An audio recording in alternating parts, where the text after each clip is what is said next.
Bom dia! Essa será a minha apresentação do trabalho de conclusão de curso de Engenharia Mecânica na Universidade Federal do Rio Grande do Sul. O tema do trabalho é análise de viabilidade técnica da alteração de pressão de trabalho sob condições de operação em rede de distribuição de vapor industrial. Me chamo Renan von Schwarzbach e fui orientado pelo professor Sérgio Viçosa Miller. Vapor é um meio de transporte de energia com larga aplicação industrial. Pode-se encontrar a utilização do vapor em indústrias como celulose, petrolífera, médica, têxtil e muitas outras. O vapor tem propriedades atraentes como a compressibilidade, que permite que mesmo girado a alta pressão ele pode ser comprimido, distribuído em tubulações com diâmetro relativamente pequeno. Isso reduz custo de infraestrutura. E além disso, por ser um gás, ele vai escoar naturalmente na direção de menor pressão, o que elimina a necessidade de bombeamento. Ele tem relação direta entre pressão e temperatura. Isso permite o controle da temperatura simplesmente manipulando a pressão na qual o vapor está sendo distribuído. O vapor tem alto calor específico. Se comparar 1 kg de vapor com 1 kg de água para uma mesma variação de temperatura, o vapor é capaz de fornecer dezenas até centenas de vezes mais calor em um trocador de calor. Além disso, ele tem a troca de calor do vapor é por condensação, que é uma forma rápida e eficiente de transferência de calor. Ainda mais considerando que o vapor é capaz de carregar grandes quantidades de calor latente.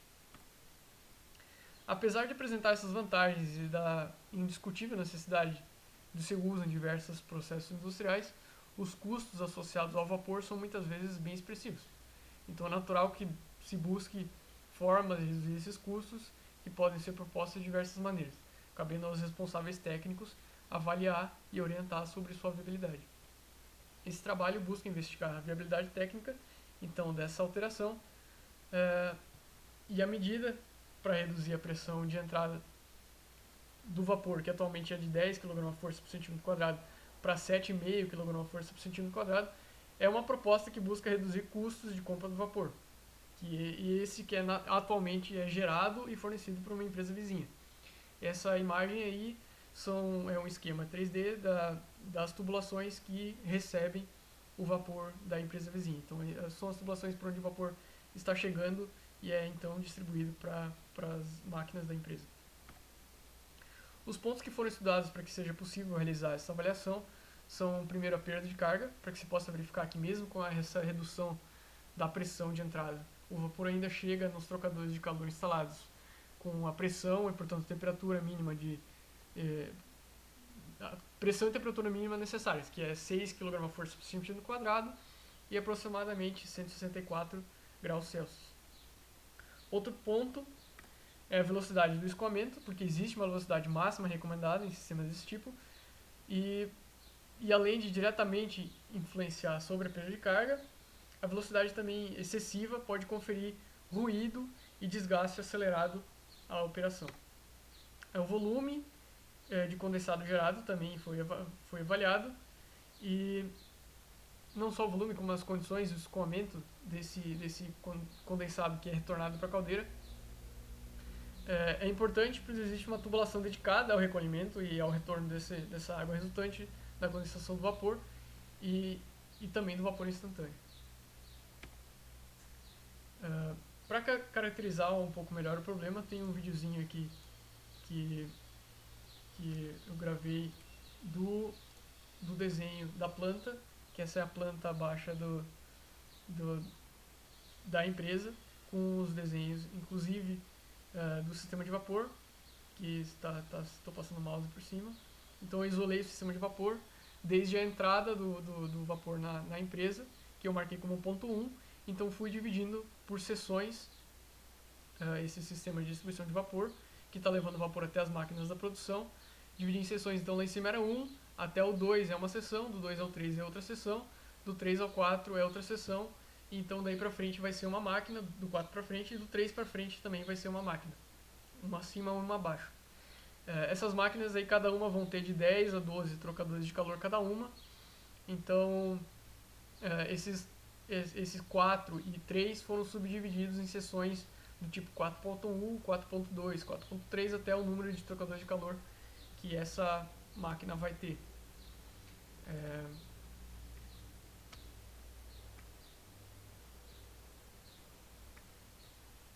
Aqui é uma imagem também dessa subdivisão ali da máquina, que seria a 4 e a 3. Também dá para ver a 6 aí. Dá para ver que cada detalhe cada uma dessas estruturas é um conjunto formado por válvulas, purgador e filtro tipo Y, e cada uma corresponde a um caminho que o vapor toma para chegar em um trocador de calor dentro da máquina. Vendo de perto, podemos observar qual tipo e quantos acessórios estão sendo usados. E esses acessórios, junto também com o comprimento de cada seção, o número de curvas, enfim, todos os tipos de acessórios, esses que estão nessa tabela são mais para mostrar o tipo de informação que foi salva, mas existem mais informações para isso. E essas informações servem para cálculo de perda de carga e velocidade de escoamento também. Essas são as principais equações utilizadas para o cálculo de perda de carga para cada seção, ou seja, a perda de carga foi calculada para seções, como foram descritas anteriormente, individualmente, e a ideia é que se possa calcular a perda de carga para cada seção separadamente, então para encontrar a pressão resultante, subtraindo-se o ΔP, que é o de cada seção, da pressão de saída da seção a montante da qual eu estou calculando. Dessa forma, iterando seção a seção, é possível partir da pressão de entrada do vapor do sistema de distribuição e subtrair a perda de carga de cada seção até que se chegue ao ponto de alimentação do trocador de calor.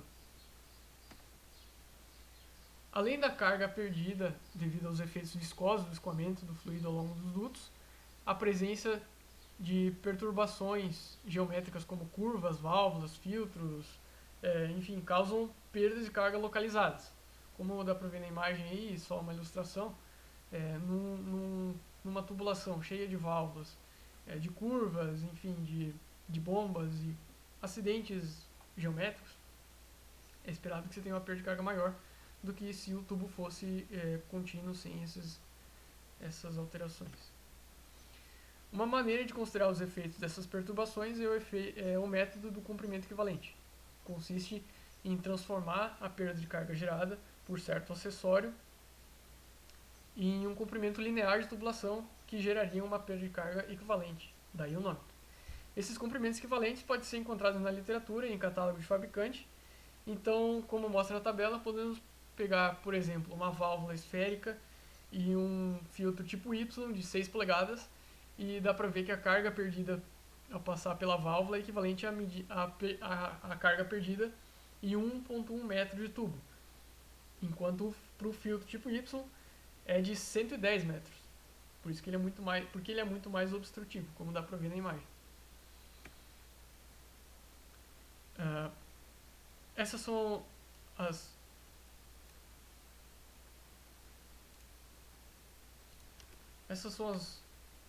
equações utilizadas para o cálculo do condensado, onde x é a fração mássica de vapor contida no condensado e Vc é a fração volumétrica ocupada pelo vapor no condensado depois que passou para o lado de baixa pressão, ou seja, para o lado da linha de retorno do condensado. Considerando que a vazão de vapor não se altera com a mudança da pressão de entrada, já que a capacidade dos trocadores de calor deve ser mantida, a metodologia proposta é comparar as condições encontradas antes e após alterações em alguns pontos da rede de distribuição. Os pontos escolhidos são justamente onde estão posicionados os purgadores, principalmente nos pontos finais da distribuição. Para a aplicação da metodologia proposta, então, são assumidas algumas hipóteses. Entre elas é a vazão total em cada seção, é a somatória das vazões máximas dos equipamentos a jusante, ou seja, pega no final da linha o consumo de vapor daquele equipamento e vai somando o consumo de cada equipamento até chegar na entrada da rede de vapor. Os tubos são Schedule 40, são limpos e com rugosidade uniforme. E para o cálculo de perda de carga, ignora-se os efeitos de troca térmica convectiva e radiativa sobre o volume específico do vapor. Possíveis efeitos sobre o vapor oriundos da caldeira são desprezíveis Pressão mínima de funcionamento dos equipamentos é de 6 kgf por centímetro quadrado, e o retorno de condensado realizado por a pressão atmosférica. Para que se calcule a perda de carga, deve-se calcular antes a velocidade do escoamento. Então eu mostro aqui a velocidade do escoamento calculada para cada seção da distribuição. Essas variações bruscas de velocidade são devido a reduções no diâmetro da tubulação. Nota-se um aumento geral da velocidade que chega a ser significativo em alguns pontos. Esse aumento geral da velocidade pode ser explicado pelo aumento do volume específico do vapor devido à redução da pressão. É importante dizer que velocidades acima de 24 metros por segundo não são recomendadas, porque tornam a operação ruidosa e trazem riscos de acelerar o desgaste em tubos e acessórios como válvulas e registros. Nesse gráfico, podemos ver que a pressão do vapor em momento algum se aproxima de 6 kgf por centímetro quadrado, mesmo reduzindo a pressão de entrada para a pressão que foi proposta.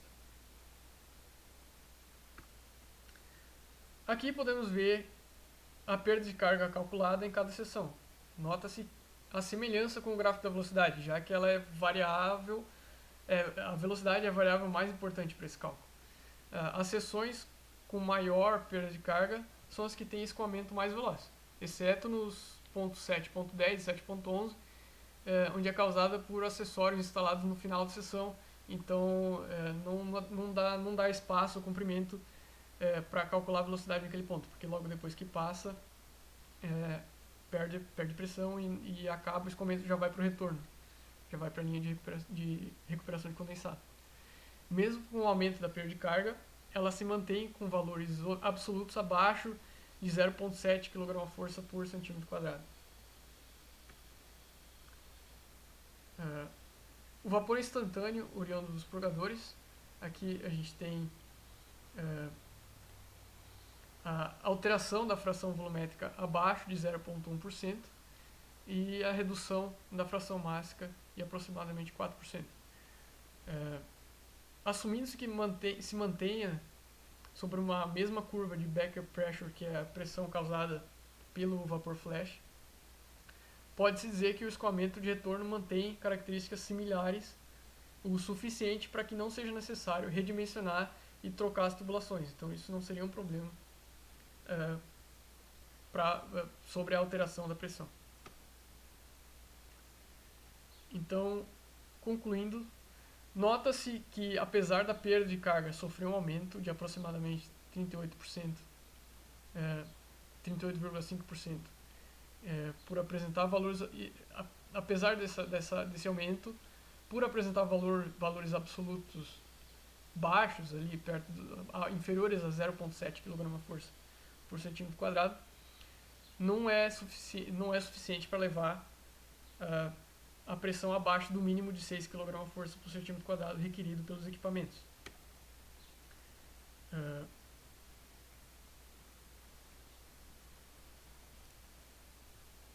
Então, a perda de carga não seria um problema para essa redução de pressão de entrada.